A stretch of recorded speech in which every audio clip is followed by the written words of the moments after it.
Hello everyone, कैसे हैं आप सब। आई होप आप सब बहुत अच्छे होंगे। आज का टॉपिक है हमारा central problem of an economy. ठीक है, central problem of an economy होता क्या है। इसमें देखिए, सबसे पहले production, distribution and deposition of a goods and service are the basic economic activities of a life. आपको पता ही है इकोनॉमिक एक्टिविटी क्या होती है। उसके अंदर उसमें प्रोडक्शन होता है, डिस्ट्रीब्यूशन होता है और डिपोजिशन होता है गुड्स का और सर्विसेज का। Every society has to face scarcity. सारी सोसाइटी स्कार्सिटी को फेस करती हैं। Because the scarcity, every society has to decide how to allocate the scarce resources, कि कैसे हम जितने भी स्कार्स रिसोर्सेज होते हैं उनको यूज़ कर सकें। It lead the central problem of an economy. ये लीड करती है central problem of an economy. ठीक है, फिर उसके बाद इसका अगर एक और डेफिनेशन देखा जाए तो क्या होगा। The central problem of an economy arises because human bonds are unlimited. Human की जो बॉन्ड्स है वो अनलिमिटेड है, but resources are limited. Resources क्या है, लिमिटेड है। स्कार्सिटी उसको कहा जाएगा, स्कार्सिटी हो जाती है उस वजह से।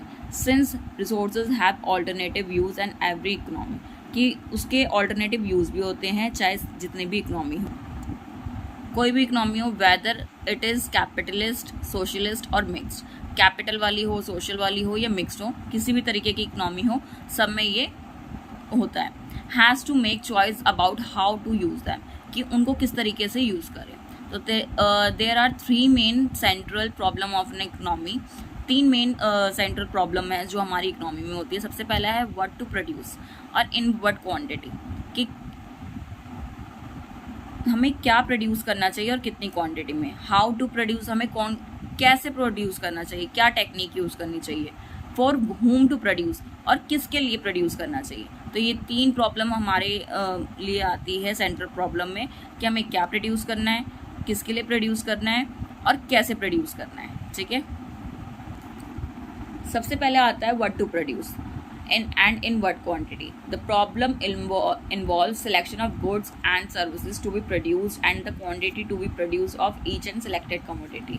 कि हमें सारी commodity जितनी भी selected हैं उन सबको देखकर हमें सारी सिलेक्शन करनी चाहिए गुड्स और सर्विसेज की, कि हमें क्या प्रोड्यूस करना है।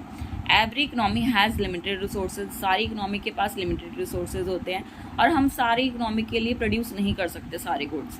तो every society must decide which goods and services should be produce, कि सारी जितनी भी सोसाइटी है सब में डिसाइड करना चाहिए कि कैसी गुड्स और सर्विसेज प्रोड्यूस करें।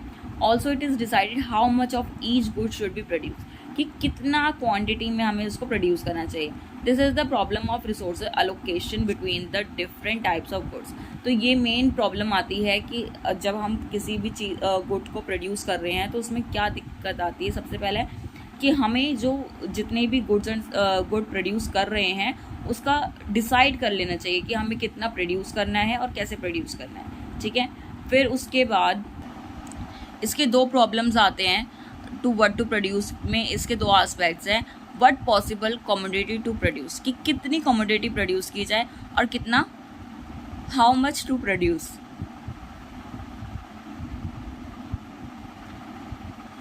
और कितना प्रोड्यूस किया जाए।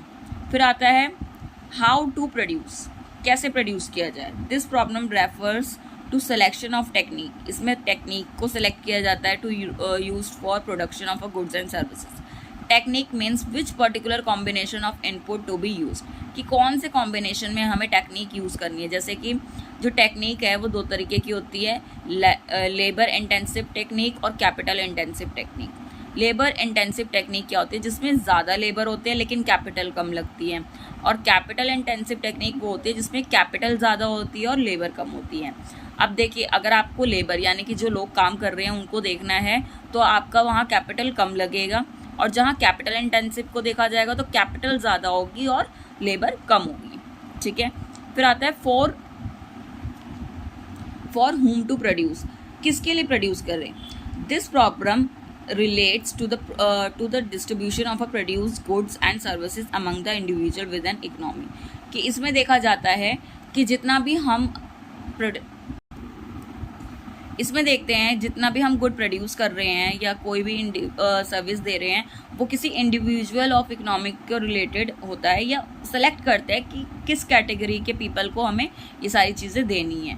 Who will ultimately consume the goods, जैसे whether to produce goods for poor और लेस रिच और मोर रिच, कि हमें पुअर के लिए देना है या जो मिडिल क्लास है उनको देना है या जो बहुत रिच है उनको देना है या बिल्कुल ही पुअर है उनको देना है। तो ये हमें डिसाइड करना होता है फॉर हुम टू प्रोड्यूस। इसमें भी दो एस्पेक्ट्स आते हैं, जो दो हेड हैं इसमें। सबसे पहला आता है पर्सनल डिस्ट्रीब्यूशन, फिर आता है फंक्शनल डिस्ट्रीब्यूशन। पर्सनल डिस्ट्रीब्यूशन में क्या है, it means how national income of an economy is distributed among the different group of people, कि इसमें कैसे नेशनल इनकम को डिस्ट्रीब्यूट करें कि डिस्ट्रीब्यूशन जो है ग्रुप ऑफ पीपल में हो, डिफरेंट ग्रुप ऑफ पीपल। और फंक्शनल डिस्ट्रीब्यूशन में क्या होता है, it involves deciding the share of different factor.